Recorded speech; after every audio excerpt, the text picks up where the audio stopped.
Hello.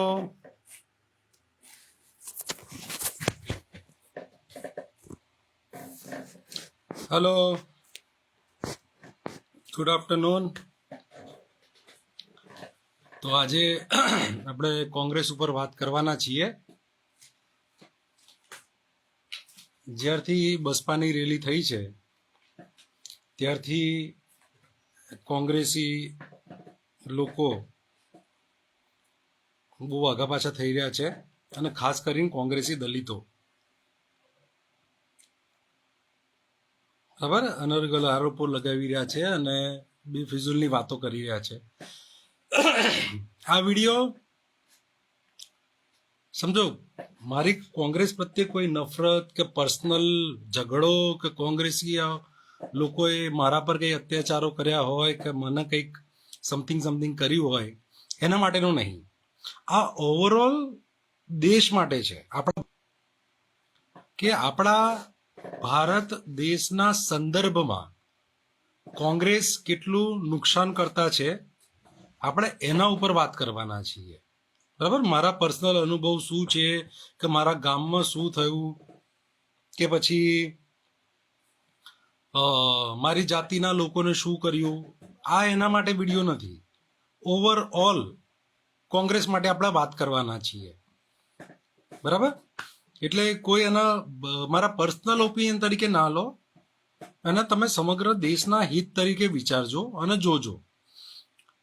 અને હું જે પણ કંઈ રજૂઆત કરું છું, જે પણ કંઈ માહિતી તમને આપું છું, બરાબર, જે પણ કંઈ દલીલ રજૂ કરું છું, એને તમે સ્વતંત્ર રીતે ચેક કરજો કે ભાઈ કૌશિકભાઈ કે છે સાચું છે કે પછી એમના શું કહેવાય મનમાં કોંગ્રેસ પ્રત્યે. એટલે એ પણ સાથે સાથે તમે ચેક કરજો. 15 મુદ્દા મેં લખ્યા છે આગળ જે પોસ્ટ કરી એમાં, અને આપણે વિચાર એવો છે કે 1 કલાકમાં આપણે એને પૂરું કરીએ. જો કે અઘરું છે 15 મુદ્દાઓ અને એ પણ 1 કલાકમાં બોલવા. તે તમામ બાબતો ઉપર વિસ્તૃત ચર્ચા કરવી શક્ય નથી, પણ હું ટૂંકમાં જણાવીશ. બાકી બધું તમે ગૂગલ સર્ચ કરજો, પછી ક્રોમમાં જઈને જોઈ લેજો. બરાબર, હવે તો આપણી પાસે એઆઈ પણ છે, અને કદાચ શક્ય હશે તો ભવિષ્યમાં એ 15 મુદ્દાનો અલગ અલગ બાબતો પર હું આર્ટિકલ બી કરીશ.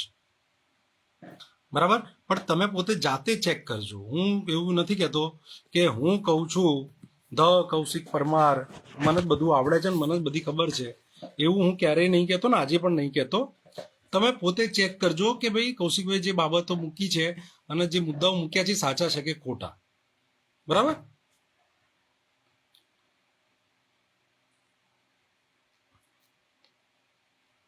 તો આશા કરીએ કે બધા લોકો હવે આવી ગયા હશે.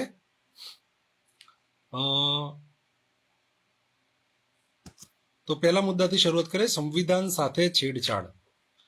ભારતનું સંવિધાન, કોન્સ્ટિટ્યુશન એસેમ્બલી વિશે તમે જો વાંચો ને તમને ખબર પડશે કે 3 વર્ષ લાગ્યા હતા ભારતનું બંધારણ કરતા, અને એની અંદર પૂર્ણવિરામ ક્યાં મૂકવું અને અલ્પવિરામ ક્યાં મૂકવું એની સુદ્ધા ચર્ચા થઈ હતી. એક શબ્દ ઉપર ચર્ચા થઈ હતી, અને ત્યારે જઈને સંવિધાન ઘડાયું હતું. તેમ છતાં કોંગ્રેસે પહેલા 1 વર્ષમાં જ સુધારા કરવાનું ચાલુ કરતી હતું. આજે આપણી પાસે લગભગ 108 સુધારાઓ છે, એમાંથી મોટાભાગના સુધારાઓ કોંગ્રેસે કર્યા છે. અને કેટલા એવા સુધારા છે કે જે એસસી એસટી ઓબીસી પછાત વર્ગો, મુસ્લિમ, માઇનોરિટી આ બધાના નુકસાન કરતા છે. તમે વિચાર કરો, 3 વર્ષ ચર્ચા કરીને એક સંવિધાન બનાવ્યું અને પછી ધડાધડ સુધારા કરવા માંડ્યા. નહેરુ જીવતા હતા, બાબા સાહેબ જીવતા હતા ત્યારે આ બધા સુધારા થયા છે. બાબા સાહેબ તો રાજીનામું મૂકી દીધું હિન્દુ કોડ બિલ પછી, પણ આ બધા સુધારા ત્યારથી જ થવાના ચાલુ થઈ ગયા હતા. એટલે કોંગ્રેસે જે દેશના બહુમત લોકોએ ચર્ચા વિચારણાના અંતે જે સંવિધાન બનાવ્યું ને, એ સંવિધાન સાથે છેડછાડ કરવાની શરૂઆત, અને એ પણ નુકસાન કરતા. એવું નહીં કે ચલો ફાયદો થાય છે તો આપણે સુધારા કરીએ, પણ નુકસાન કરતા સુધારા કરવાની શરૂઆત કોંગ્રેસે કરી હતી. અને એ જ જે પ્રથા કોંગ્રેસે ઊભી કરી એ ભાજપે આગળ ચાલુ રાખી છે. આર્ટિકલ 370 તમે જુઓ તો આર્ટિકલ 370 ભાજપે હટાવ્યો નહીં, એની અંદર જે ક્લોઝિસ હતા ને એની અંદર ફેરફાર કર્યો છે. એની અંદર જે 1 2 3 4 હોય ને એની અંદર ફેરફાર કર્યો છે, અને પાવર્સ નીલ કરી દીધા જે પહેલા આર્ટિકલ 370 માં હતા.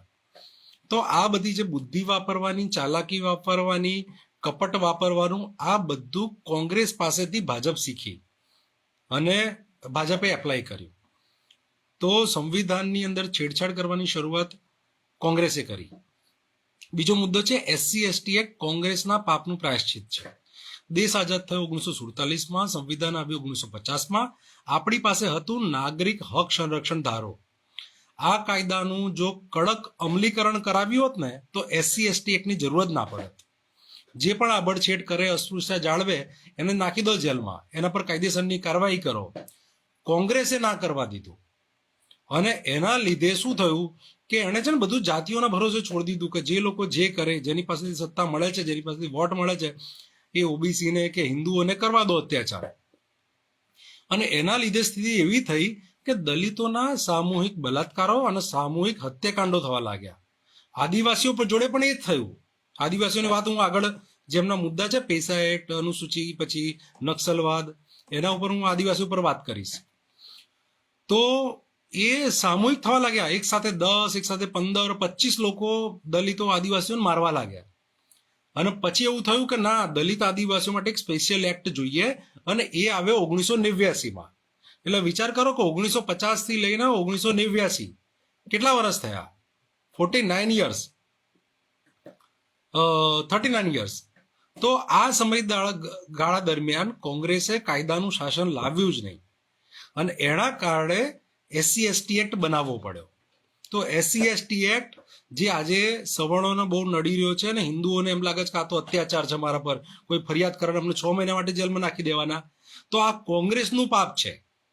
કોંગ્રેસે જો નાગરિક હક સંરક્ષણ ધારાનું કાયદાનું પાલન કરાવ્યું હોત તો SC/ST એક્ટ બનાવવાની જરૂર જ ના પડી હોત. ત્રીજું છે, કોંગ્રેસ RSSની માં છે. જો RSS ખરાબ છે તો કોંગ્રેસ કેટલી ખરાબ હશે એ વિચારો.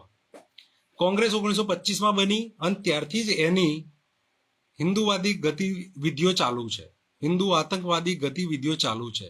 કોંગ્રેસના સૌથી મોટા લીડર મોહનદાસ ગાંધી, જેના આ લોકો મહાત્મા કહે છે, એની હત્યા કરી છે RSS સાથે સંકળાયેલા માણસે. તેમ છતાં કોંગ્રેસે RSS પર પ્રતિબંધ લાગવા કે પછી એના પર કોઈ પેલું શું કહેવાય, નકલ કસવા માટે કોઈ કાર્યવાહી નહીં કરી. ઉલટું RSSને એ લોકોએ ફળવા ફૂલવા દીધું અને એટલું મોટું થવા દીધું કે એ લોકો સત્તામાં આવી શકે. એમની RSSની રાજકીય પાંખ ભારતીય જનતા પાર્ટી, જે પહેલા જનસંઘ હતું, એ બીજા રાજ્યોમાં સત્તા લઈ શકે એ હાલતમાં લાવવા માટે કોંગ્રેસ જવાબદાર છે. જો કોંગ્રેસ આ લોકોને ખુલ્લા ના મૂક્યા હોત, ખુલ્લા ના છોડ્યા હોત, ઇવન ગોધરાકાંડ વખતે ભાજપની સરકાર હતી કેન્દ્રમાં, બરાબર, એનડીએની.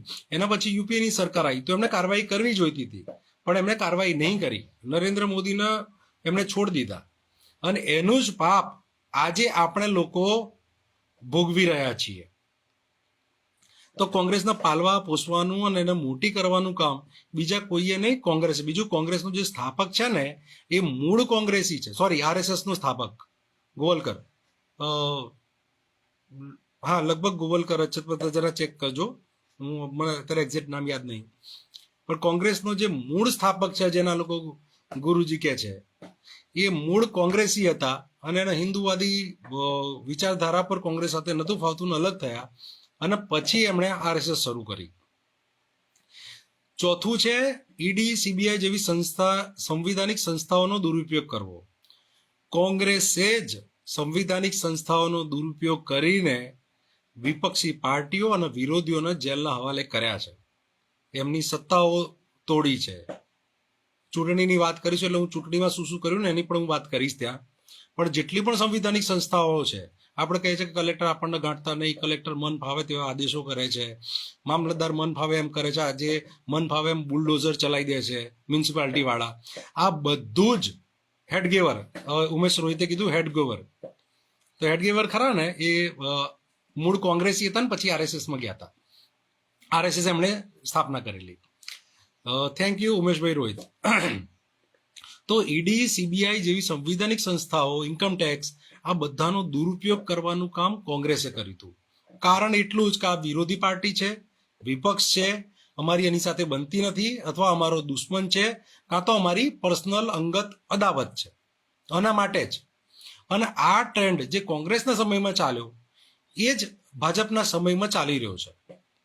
પાંચમું છે લોકતાંત્રિક રીતે ચૂંટાયેલા વિરોધી પક્ષની સરકારો ગબડાવવી. એટલે બહુમતથી જે સરકારો બની હોય, જેમણે ચૂંટણીઓ જીતી હોય, જેમણે લોકોમાં પોતાના એજન્ડા સેટ કર્યા હોય કે અમે આવીશું સરકારમાં તો આ કરીશું, એવી સરકારો રાજ્યપાલોની મદદથી કોંગ્રેસે ગબડાવી છે. કોંગ્રેસે ચાલુ સરકારમાંથી ધારાસભ્યો ખરીદીને પોતાના બહુમત બનાવીને સરકારો બનાવી, અને જેની સરકારો ચાલતી હતી ને એ લોકોની સરકારો ગબડાવી છે. કોંગ્રેસે વિરોધ પક્ષના નેતાઓને પૈસા આપીને ઊભા કર્યા છે. અમુક જગ્યાએથી વોટ તોડવાના, અમારા વોટ નહીં તોડવાના, પછી બૂથ કેપ્ચરિંગ બધી વાત કરીશું આપણે આગળ એ ચૂંટણીવાળી બાબતમાં. તો કોંગ્રેસે જ આ ટ્રેન્ડ સેટ કર્યો છે કે વિરોધ પક્ષની સરકાર ગમે તે રીતે ગબડાવો, સંવિધાનિક સંસ્થાઓનો, સંવિધાનિક હોદ્દાઓનો ઉપયોગ કરીને. બાબા સાહેબ વિશે જો તમે જાણતા હો તો જે પ્રથમ આઝાદ ભારતની પ્રથમ ચૂંટણી હતી અને બાબા સાહેબ હારી ગયા હતા, એમાં બાબા સાહેબે ફરિયાદ કરેલી કે લગભગ 75,000, તમે થોડું ગૂગલ સર્ચ કરી લેજો, કે 75,000 જેટલા વોટ બાબા સાહેબની જે હારી ગયા એ સીટ ઉપર ચૂંટણી પંચે કેન્સલ કરેલા. વિચાર કરો, 75,000 જેટલા વોટ. અને એમણે અપીલ કરી, પણ ચૂંટણી પંચે એ અપીલ ઉપર ધ્યાન જ ના આપ્યું, ના કોઈ સુનવાણી કરી. તો આ જે વોટ ચોરી અત્યારે રાહુલ ગાંધી લઈને નીકળ્યા છે ને, એ વોટ ચોરીની શરૂઆત જ કોંગ્રેસે કરેલી, અને એ પણ આઝાદ ભારતની સૌથી પહેલી ચૂંટણીમાં. અને એ જ વસ્તુ આજે ભાજપ કરી છે, પ્રોપર ટેકનિકથી અને પ્રોપર સંગઠન બનાવીને કરી રહી છે. પાંચમું છે અનુસૂચિ 5 અને અનુસૂચિ 6 લાગુ ના કરવું. હવે અનુસૂચિ 5 અને અનુસૂચિ 6 આ હિન્દુઓને કે બીજા અન્ય લોકોને નહીં ખબર પડે, આદિવાસી સિવાય. આદિવાસીઓમાં પણ હજુ આ બાબતે ઓછી જાણકારી છે. એમાં એવું છે કે જ્યાં 50%થી વધારે આદિવાસીની સંખ્યા હોય, બરાબર, અને જ્યાં પ્રકૃતિની જાળવણીની જરૂર હોય, બરાબર, ત્યાં આ લોકો અનુસૂચિ 5 અને 6 જાહેર કરવી. એટલે એ વિસ્તારો ખરા ને આદિવાસી દ્વારા નિયમન થાય, એનું સંચાલન આદિવાસીઓ દ્વારા થાય, ભારત સરકાર દ્વારા ના થાય. આ બહુ બહુ સમજવા જેવી બાબત છે. આપણે કહીએ છીએ દેશ સંવિધાનથી ચાલશે, સરકાર ચલાવશે, પણ આદિવાસી જે વિસ્તાર છે એનું નિયમન, સંચાલન, ત્યાં કાયદા કેવા કરવા અને એનું જાળવણી, એ બધું આદિવાસીઓ જોશે, ગ્રામ સભા દ્વારા જોશે. તો અનુસૂચિ 5 અને અનુસૂચિ 6 જે તે વિસ્તારમાં જે લાગુ કરવું હોય એ કોંગ્રેસે નહીં કર્યું, અને કોંગ્રેસે નહીં કર્યું એટલે ભાજપે પણ નહીં કર્યું. જો કોંગ્રેસે એને આગળ જે પણ 40, 50, 60 કે 70 વર્ષ મળ્યા એ દરમિયાન આદિવાસીઓમાં વિસ્તારોમાં અનુસૂચિ 5 અને 6 લાગુ કરી દીધું હોત તો આજે આ સ્થિતિ આપણે ના જોવી પડત. આજે લદ્દાખમાં આપણે બધા લોકો સોનમ વાંગચુકની ફેવર કરીએ છીએ, લદ્દાખના લોકોની ફેવર કરીએ છીએ અને કહીએ છીએ કે મોદી સરકાર ખરાબ છે, મોદી સરકારે તાનાશાહી કરી રહી છે, ખોટી રીતે NSA લગાવી દીધું છે. એ લોકોની માંગણી શું છે? એ લોકોની માંગણી એટલી જ છે કે લદ્દાખની અંદર અનુસૂચિ 6 લાગુ કરો. અને આ માંગણી આજની નહીં, દેશ આઝાદ થયો ત્યારથી છે. તો દેશ આઝાદ થયો ત્યારે સત્તા કોની હતી? કોંગ્રેસની હતી. કોંગ્રેસે લદ્દાખમાં અનુસૂચિ 6 લાગુ ના કરી, તેનું પરિણામ આજે લદ્દાખના લોકોએ ભાજપના શાસનમાં ભોગવવું પડે છે. જો એ વખત અનુસૂચિ 6 લાગુ કરી દીધી હોત તો આજે આ તકલીફ લદ્દાખના લોકોને ના હોત અને સોનમ વાંગચુક જેલમાં ના હોત. પેસા એક્ટ છે કે જે તે વિસ્તાર, આદિવાસી જે ગ્રામ પંચાયત છે એનો જે તે વિસ્તાર, એનું નિયમન, સંચાલન આદિવાસી લોકો કરે અને પોતાની ગ્રામ સભા દ્વારા કરે. એની અંદર કલેક્ટર, મામલતદાર, ફલાણા ઢીકડા કોઈનો પાવર ના ચાલે. ગુજરાતની અંદર અને સમગ્ર ભારતની અંદર પેસા એક્ટ ના લાગુ કરનાર કોંગ્રેસ છે. જો કોંગ્રેસે પોતાના રાજની અંદર પેસા એક્ટ લાગુ કરી દીધો હોત તો આદિવાસીઓ આજે પણ પોતાના વિસ્તારની અંદર શાંતિથી, સુખેથી પ્રાકૃતિક જીવન જીવી શકતા હોત. એમને જળ, જંગલ, જમીન એનાથી વિશેષ કશું નહીં જોઈતું. એ લોકો એટલા બીમાર નહીં પડતા જેટલા આપણે અમદાવાદમાં અને સુરતમાં બીમાર પડીએ છીએ. એ લોકોની જરૂરિયાત એટલી મોટી નહીં જેટલી અમદાવાદ અને સુરતના લોકોને છે. એ લોકો શાંતિથી ત્યાં જીવી શકત. પણ કોંગ્રેસની સરકારોએ પેસા એક્ટ લાગુ ના કર્યો અને એનું જ પરિણામ છે કે એના પછી ભાજપ આવી અને ભાજપે એની જમીનો છીનવાનું ચાલુ કર્યું. આજે આપણે કહીએ છીએ કે અદાણીએ આ જંગલો લઈ લીધા અને પેલા જંગલો લઈ લીધા. એ જંગલો લઈ લીધા કોંગ્રેસના લીધે. કોંગ્રેસે પૈસા એક લાગુ કર્યો હોત, અનુસૂચિ 5-6 લાગુ કર્યું હોત તો ભાજપની હિંમત ના હોત, નરેન્દ્ર મોદી, અદાણી, અંબાણીની હિંમત ના હોત કે એ લોકોની જમીનો છીનવી શકત. 8મું છે આદિવાસીઓને હથિયારો ઉઠાવવા મજબૂર કરવા, નક્સલી માઓવાદી બનાવવા. આદિવાસી વિસ્તારોમાં ત્યાં ખનિજ સંપદા બહુ છે અને જમીનો બહુ છે, લાકડું તો છે જ, પાણી પણ છે. એટલે આ પ્રાકૃતિક સંસાધનો મેળવવા માટે ઉદ્યોગપતિઓ, અને આપણે ઉદ્યોગપતિઓ જેને કહે છે ને મોટા ભાગના અપર કાસ્ટ લોકો છે, બ્રાહ્મણ સવર્ણો છે. તો ઉદ્યોગપતિઓ ત્યાં નજર બગાડી, ત્યાંથી લેવા માટે કીધું કે ભાઈ આ જમીનો મારે જોઈએ છે, અહીંયા આગળ પાણી અમારે જોઈએ છે, અહીંયા આગળ અમારે ડેમ બનાવો છે, ડેમનો કોન્ટ્રાક્ટ અમને આપો, અહીંયા આગળ સરદાર પટેલનું સ્ટેચ્યુનો કોન્ટ્રાક્ટ અમને આપો, આજુબાજુ દુકાનોનો કોન્ટ્રાક્ટ અમને આપો, અહીંયા આગળ અમારે ફેક્ટરી નાખવી છે, ફેક્ટરીનો કોન્ટ્રાક્ટ અમને આપો, અમારે આ જમીનો જોઈએ છે વિકાસ માટે, અમને આ જમીનો અમને આપો.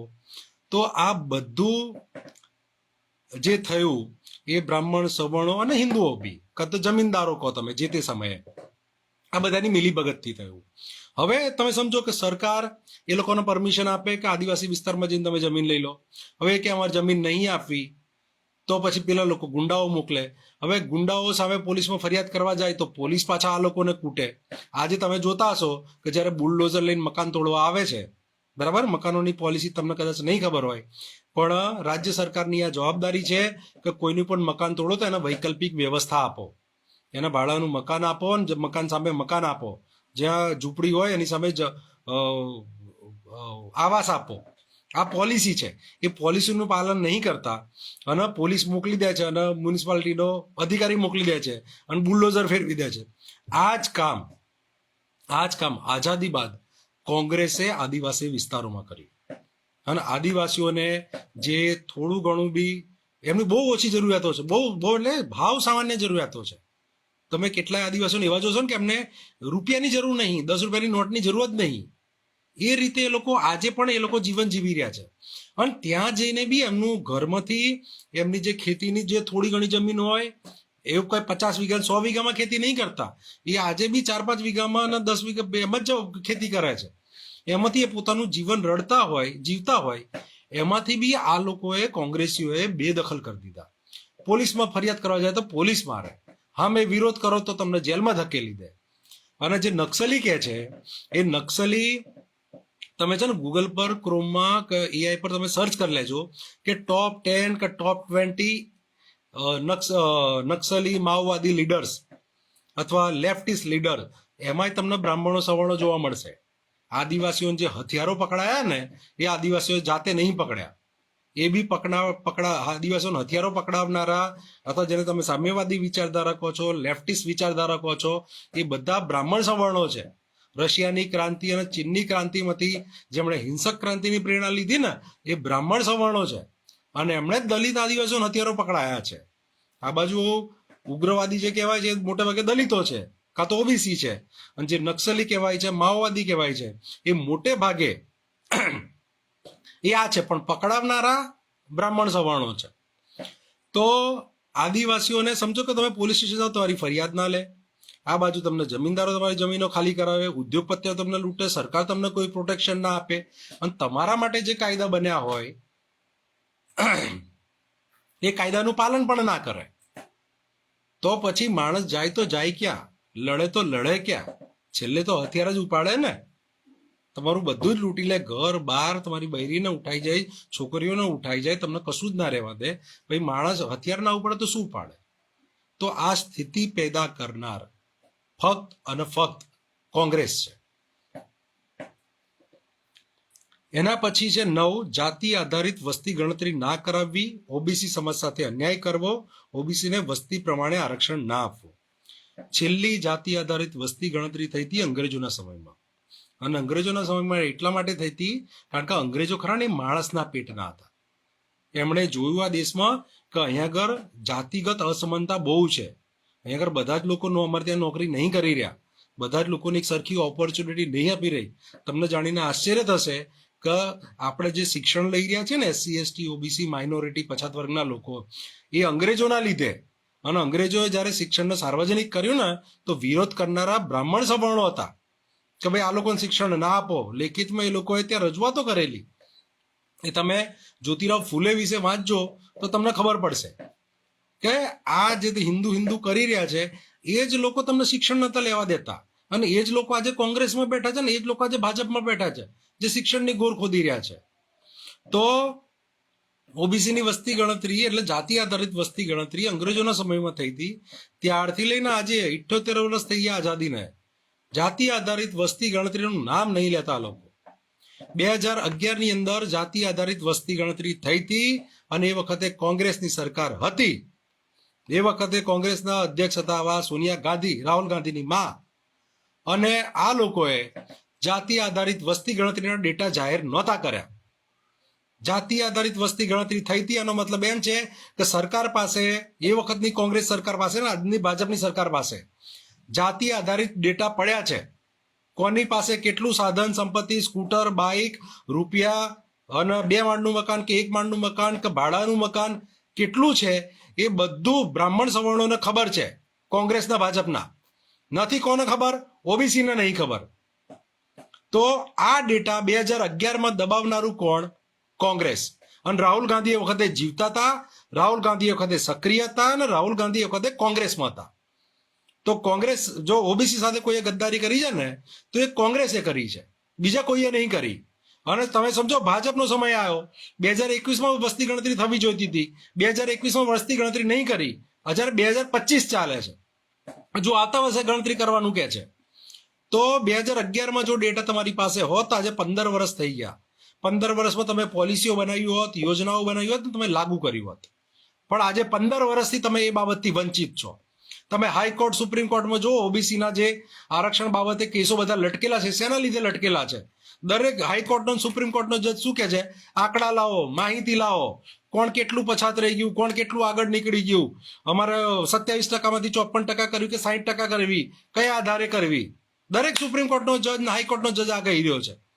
તો એ આંકડા 2011ના ત્યાં પડેલા છે. કોંગ્રેસે જાહેર નતા કર્યા, રાહુલ ગાંધીએ ને એમની માએ જાહેર નતા કર્યા. તો કોંગ્રેસના લીધે ઓબીસી સમાજનું છેલ્લા 15-16 વર્ષ, અને હજુ 1 વર્ષ એટલે 16 વર્ષથી નુકસાન થશે. કોંગ્રેસે જાહેર કરી દીધો 2011માં, તો આજે ઓબીસીનું થઈ ગયું હોત કામ. પણ ઓબીસીનું વસ્તી આધારિત જે આરક્ષણ નહીં મળી રહ્યું ને એના માટે આ લોકો જવાબદાર છે. અને તમે સામે ઈડબ્લ્યુએસ જુઓ, ઈડબ્લ્યુએસનું ધડાધડ મળી ગયું, એનું આયોગ બી બની ગયું, ભરતીઓ બી થઈ ગઈ. જે ભરતીઓ જાહેર થઈ ગઈ એ કેન્સલ કરીને નવેસરથી ઈડબ્લ્યુએસ લાગુ કરીને કરી. અને આજે તમે જે ભરતીઓ જાહેર પડે છે એમાં તમે જુઓ 10%થી વધારે ઈડબ્લ્યુએસ એ લોકો ભરે છે. અને જ્યારે SC ST OBC છે એમનું જે છે વસ્તી એનાથી ઓછું ભરે છે બેકલોગ, પેલો રોસ્ટરના નામે. તો આ શરૂઆત અને આ અન્યાય કરવાનો ઓબીસી સાથે કોંગ્રેસે શરૂ કરેલો. ભાજપ તો પછી આવી, હમણાં આવી છેલ્લા 15-20 વર્ષથી. અને ભાજપ કશું નવું નહીં કરી રહી. કોંગ્રેસે જે કર્યું હતું એ જ 2 ગણું, 3 ગણું, 4 ગણું સ્પીડથી કરી રહી છે. એના પછી જે મંડલ કમિશનની તમામ ભલામણો લાગુ ના કરવી. હવે આરક્ષણ જે ખરું ને એ 2 ભલામણો છે, ટોટલ 27 ભલામણો છે મંડલ કમિશનમાં. તમને ઓબીસીને ખબર નહીં હોય કે ઓબીસી જે પછાત છે એને જમીનો પણ આપવી. અને ઓબીસી મંડળ ક્યારથી આવ્યું કમિશન, ત્યારથી લઈને આજ સુધી એક પણ ઓબીસીને જમીન નહીં આપી. તમને જમીનો મળે એમ છે, આજે જમીનો ભાવો ક્યાં છે? જમીનો માટે ખૂન થાય છે, જમીનો માટે બધા કાગળિયાની હેરફેર થઈ જાય છે. સરકાર સુદ્ધા તમે જુઓ ને જમીનોમાં કેવા ગોટાળા બહાર આવે છે. સરકારના સર્વેક્ષણમાં અને પેલું સેટેલાઇટ ઇમેજથી જે બધા નકશા બનાવે ને એમાં જમીનો માટે શું નહીં થઈ રહ્યું? એ જમીનો તમને મળે એવી હતી આજથી 30-40 વર્ષ પહેલા. કોંગ્રેસે એ ભલામણો લાગુ નહીં કરી અને એના લીધે ઓબીસી સમાજ જમીનોથી વંચિત રહી ગયો. આ કામ કોંગ્રેસે કર્યું છે, ભાજપે નહીં કર્યું. ભાજપે એને કેરી ફોરવર્ડ કર્યું છે. કોંગ્રેસે જે કર્યું એ જ અમે કરીએ અને ડબલ સ્પીડથી કરીએ. પણ શરૂઆત કરનારો અને આ પોલિસી બનાવનારો અને આ રીતે ઓબીસીનું શોષણ કરનારો કોંગ્રેસ છે. મુસ્લિમો માટે સચ્ચર કમિટીની ભલામણો લાગુ ના કરવી. જે રીતે ઓબીસી માટે મંડલ કમિશન બન્યું હતું અને એને પછી સ્થિતિ બતાવી કે આખા ભારતમાં ઓબીસીની સ્થિતિ આ છે ને એને જો ઉદ્ધાર કરવો હોય, એને સમાનતા એક સરખા લેવલ પર લાવવું હોય તો આપણે આ કામ કરવું પડે, આટલી વસ્તુઓ કરવી પડે. એ જ રીતે સચ્ચર કમિટી એક બની હતી અને એને રિપોર્ટ બનાવ્યો હતો મુસ્લિમ સમાજ માટે, માઇનોરિટી માટે, અને એની ભલામણો આજ સુધી લાગુ નહીં કરી, કોંગ્રેસે નહીં કરી. અને તમે મુસલમાનો આજે બી કોંગ્રેસ કોંગ્રેસ કોંગ્રેસ કરી રહ્યા છો. અને એનાથી વિશેષ તમને કહું, સીએએ, એનઆરસી, આર્ટિકલ 317, 3 તલાક, આ જે મુદ્દા ખરા ને, એ વખતે રાજ્યસભામાં ભાજપની બહુમતી નહોતી, ભાજપના ગઠબંધનની પણ બહુમતી નહોતી, કોંગ્રેસ હતી બહુમતમાં અને એના ગઠબંધની હતી બહુમતમાં. એ ધારત તો આ કેન્સલ કરાઈ શકત, પણ એમણે આ નહીં કર્યું. અને તમારે શું કરવું પડ્યું? સીએ, એનઆરસી વિરુદ્ધ આંદોલનો કરવા પડ્યા, રોડ પર ઉતરવા પડ્યા, અને એના લીધે તમારા પર કેસ થયા. આજે કેટલાય લોકો જેલના ધક્કા ખાઈ રહ્યા છે અને કેટલાય લોકો એનએસએ હેઠળ અંદર છે, એ કોંગ્રેસના પાપે છે. તો મુસલમાનોનું બુરું કરવામાં પણ કોંગ્રેસનો જ હાથ છે. ભાજપે તો એ જ વસ્તુ, એ જ વાતો આગળ વધારી છે. હા, કોંગ્રેસે ભ્રષ્ટાચાર એટલો બધો કર્યો ને, હદ પારનો, કે દેશ દેવાળીઓ થઈ ગયો. આપણે બધા મનમોહનસિંહના વખાણ કરીએ છીએ. મનમોહનસિંહ આયા ભયંકર અર્થશાસ્ત્રી અને ક્યાંયથી ભણીને અને જબરજસ્ત ડિગ્રીઓ લઈને, અને પછી એ લાયા ગ્લોબલાઇઝેશન, પ્રાઇવેટાઇઝેશન, લિબરલાઇઝેશન, એલપીજી. બરાબર, આપણા દેશમાં તો આમ શું કહેવાય, 6 મહિના ચાલે એટલું જ ખાલી આપણી પાસે પૈસા હતા, બાકી પૈસા જ નતા આપણી પાસે. અને પછી સોનું એમણે વિદેશ મોકલી દીધું ને કર્જ લીધું ને ટેકનું પૂછડું, આ બધું કહી રહ્યા છે. આ હાલતમાં લાવનાર કોણ? એ કોઈ દિવસ વિચાર્યું? મનમોહનસિંહે રિફોર્મ કર્યા ને દેશના આર્થિક પ્રગતિમાં લઈ ગયા, એ હાલતમાં લાવનાર કોણ? ભાજપની સરકાર હતી, બીએસપીની સરકાર હતી, સામ્યવાદીની સરકાર હતી, કોની સરકાર હતી? કોંગ્રેસની સરકાર હતી. કોંગ્રેસના સમયમાં જ એ બધો ભ્રષ્ટાચાર હતો. કોંગ્રેસના સમયમાં જ યોજનાઓના પૈસા ખવાઈ જતા હતા. અને એ જ લોકો પછી કંઈક એલપીજી લાયા, લિબરલાઇઝેશન, પ્રાઇવેટાઇઝેશન, ગ્લોબલાઇઝેશન, અને એમણે દેશનો ઉદ્ધાર કર્યો. એમણે ઉદ્ધાર નહીં કર્યો, એમણે શું કર્યું કે જે દેશ પાસે આટલી મોટી વસ્તી છે, આટલા મોટા ગ્રાહકો છે, બરાબર, જે પોતે મતલબ પ્રોડ્યુસ કરે અને જાતે જ પોતાની ઇકોનોમી ચલાવી શકે, એ લોકોને બીજા દેશના પરાવલંબી બનાયા. લિબરલાઇઝેશન, પ્રાઇવેટાઇઝેશન, ગ્લોબલાઇઝેશન લીધી. બહારથી કે વિદેશથી ભંડોળ આવે અને અમે રસ્તા બનાવીએ, તો 100 કરોડ લોકો જખ મારી રહ્યા દેશમાં. 100 કરોડ લોકો. તમે એટલા રૂપિયા પેદા ના કરી શકો, તમે હાઈવે જાતે બનાવી શકો, તમે કંપનીઓ બનાવી શકો, તમે ઇનોવેશન કરી શકો, તમે જાતે ટેકનોલોજી બનાવી શકો. નપુંસક, બાયલા, બુદ્ધિ વગરના લોકો છીએ આપણે. 100 કરોડ લોકો. એ વખતે 100 કરોડ હતા, આજે 140 છીએ. પણ કોંગ્રેસે દેશને એ સ્થિતિમાં લાવી દીધો કે આપણે દેવાળિયા થઈ ગયા. આપણી પાસે પૈસા નહોતા અને આપણે આપણા દેશનું માર્કેટ, આપણી અર્થવ્યવસ્થા વિદેશીઓ માટે ખોલી દેવી પડી કે કોકાકોલા આવો અમારા દેશમાં ઇન્વેસ્ટ કરો, માઇક્રોસોફ્ટ આવો તમે અમારા દેશમાં ઇન્વેસ્ટ કરો, એપલ આવો તમે અમારા દેશમાં ઇન્વેસ્ટ કરો, અને તમારા પૈસાથી અમે દેશ ચલાવીશું. તો આપણે બધા જખ મારી રહ્યા છું. 140 કરોડ લોકો આપણે દેશ ના ચલાવી શકીએ. કોંગ્રેસના સમયમાં 100 કરોડ લોકો હતા. શું આપણે દેશ ના ચલાવી શકીએ? આપણે આપણી જરૂરિયાતો પૂરી ના કરી શકીએ? પણ ના કરવા દીધી, કોંગ્રેસે ના કરવા દીધી. કોંગ્રેસે ટેકનોલોજીમાં આપણને આગળ ના વધવા દીધા. કોંગ્રેસે આ દેશમાં સમાનતા ના લાવી. કોંગ્રેસે આ દેશમાં સામાજિક ન્યાય માટે લડતો ના ચલાવી. કોંગ્રેસે આ દેશમાં જાતિવાદ, કોમવાદ વિરુદ્ધ કોઈ લડતો ના લડી. આ કોંગ્રેસે આ દેશમાં વૈજ્ઞાનિક અભિગમ ના વિકસવા દીધો. કોંગ્રેસે ફક્ત એટલું જ કર્યું કે જે ચાલે છે ચાલવા દો અને આપણી સત્તા બની રહેવા દો. અને એના પાપે, કોંગ્રેસના પાપે આ દેશ ખાડામાં ગયો. અને પછી બહારથી આ ભીખના પૈસાથી, વિદેશીઓના પૈસાથી, વિદેશી દેશોના ઇન્વેસ્ટમેન્ટથી આ દેશ ચલાવવો પડે એવી હાલત લઈને કોંગ્રેસે મૂકી દીધી. બાકી આપણને કોઈની જરૂરત આજે પણ જરૂર નહીં. આજે પણ 140 કરોડ લોકો, દુનિયાનું સૌથી મોટું માર્કેટ છીએ આપણે ધારીએ કરી શકીએ. તેમ છતાં આપણે વિદેશી ભંડોળ અને વિદેશી પ્રોડક્ટ્સની જરૂર છે. આપણે જાતે ટેકનોલોજી નહીં વિકસાવી શકતા. અને આ જ બાબત ભાજપે આગળ વધારી. ભાજપે છે ને એને ફૂલ સ્પીડે આગળ લઈ ગયા, 5 ગણું, 10 ગણું, 25 ગણું. એટલે કોંગ્રેસે શું કર્યું કે મુઠ્ઠીભર બ્રાહ્મણ સવર્ણોને પોસ્યા અને એમના ઉદ્યોગો ચાલવા દીધા. અને ભાજપે શું કર્યું કે એ લોકોનું પણ શોષણ કર્યું. પૈસા કમાવો તમે 5,000 કરોડ કમાવો, પણ એમાંથી 1,000 કરોડ અમને આપો, એમ કરીને ભાઈ ઈડી, સીબીઆઈ ને બધાની રેડો પાડી. લોકો કંટાળીને વિદેશ ભાગી ગયા, વિદેશની નાગરિકતા લઈ લીધી. એ આપણે મીડિયા રિપોર્ટ્સમાં જોઈએ છે કે કેટલા ઉદ્યોગપતિઓ છેલ્લા 5 વર્ષમાં ભારત છોડીને જતા રહ્યા છે. પણ આ મૂળ પોલિસી બનાવનાર જે ભાજપ અત્યારે કરી રહી છે ને, એ બનાવનાર કોંગ્રેસ હતી. આ દિશામાં ભાજપના દોરી જનાર કોંગ્રેસ હતી. 13મું છે મુસ્લિમ તુષ્ટિકરણ કરવું અને હિન્દુઓમાં, દલિતોમાં, મુસલમાનો પ્રત્યે ડર ભરાવવો. આ બાબતે છે ને આપણે અહીં ફેસબુક આઈડીની વાત કરવી જરૂરી છે. એકચ્યુઅલી આપણે આજે જે લાઈવ કરી રહ્યા છે ને, એ આપણે આ કોંગ્રેસી ફેસબુક આઈડીના લીધે જ કરી રહ્યા છીએ. નકલી આઈડી છે, ઓરિજિનલ નામ એનું ખબર નહીં, એટલે આપણે એનો ઉલ્લેખ બી નહીં કરવો. પણ આ બાબત છે ને બહુ બધાએ સમજવા જેવી છે. દલિતો, મુસ્લિમો, હિન્દુઓ, બ્રાહ્મણો અને સવર્ણો બધાએ સમજવા જેવી છે. ઓબીસી એ સમજવા જેવી છે. આ નીચના પેટના કોંગ્રેસીઓ અને ભાજપીઓ શું કરી રહ્યા તમારા જોડે, આપણા જોડે. 2 કિસ્સા કહું છું. પહેલા તો આપણા ફેસબુક આઈડી શું કે છે ને એ સાંભળો.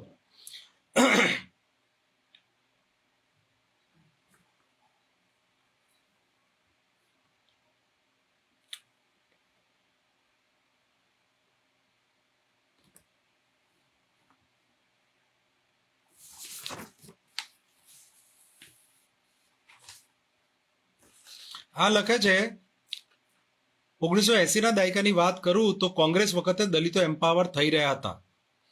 અમારા ગામમાં એ વખતે આસપાસના ગામમાં ચોરોનો ત્રાસ હતો. ઘોડા પર આવતા 1980માં, વિચાર કરો, દેશ આઝાદ થયો 1947માં, સંવિધાન બન્યું 1950માં, અને આ કોંગ્રેસી દલિત વાત કરે છે 1980ની. 60, 70, 80, 30 વર્ષ પછી, કોંગ્રેસના 30 વર્ષના શાસન પછી અમારા ગામમાં એ વખતે આસપાસના ગામોમાંથી ચોરોનો ત્રાસ હતો. ઘોડા પર આવતા, 30 વર્ષ પછી ચોરો ઘોડા પર આવતા હતા. આ કાયદો વ્યવસ્થા કોંગ્રેસના સમયમાં હતી, એ પણ 30 વર્ષના શાસન પછી. ઘોડા પર આવતા, નામની પાછળ સિંહ અને જી લગાવનારા. દલિતોના ઘરે ચોરી ના કરે પણ તેમને ફ્રીમાં વણકરોએ પાઘડી બનાવી આપવી પડતી. એક વખત તે માથા ભારે દરબારે આવી પાઘડી માંગી ત્યારે ડોસાએ તે વખતે મોઢા પર કહી દીધું હતું કે હવે દિવસો ગયા, નીકળ અહીંથી. 1980માં જી અને સિંહ પોતાના નામની પાછળ, એટલે કોણ હોય? આ ભાઈ નામ નહીં લખે. જો કેટલો બાયલો માણસ છે આ. જો દલિત કોંગ્રેસી આવા હોય. એક તો ફેસબુક ફેક આઈડી બનાવી છે, ઉપરથી નામ પણ નહીં લખતો કે કઈ જાતિ હતી. સિંહ અને જી લગાવનારા ગુજરાતની અંદર કોણ છે? એક તો એને દરબાર લખ્યું છે, બીજી કઈ કઈ જાતિઓ છે?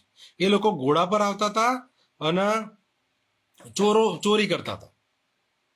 અને ડોસાએ મોઢા પર કહી દીધું કે હવે આ નહીં, વણકરોએ ફ્રીમાં પાઘડી બાંધવી પડતી હતી 1980 સુધી. આ હાલત હતી કોંગ્રેસમાં. અને આજે તમે એમ કહો કે કોંગ્રેસ સારી, કોંગ્રેસ અગર ઘંટાની સારી.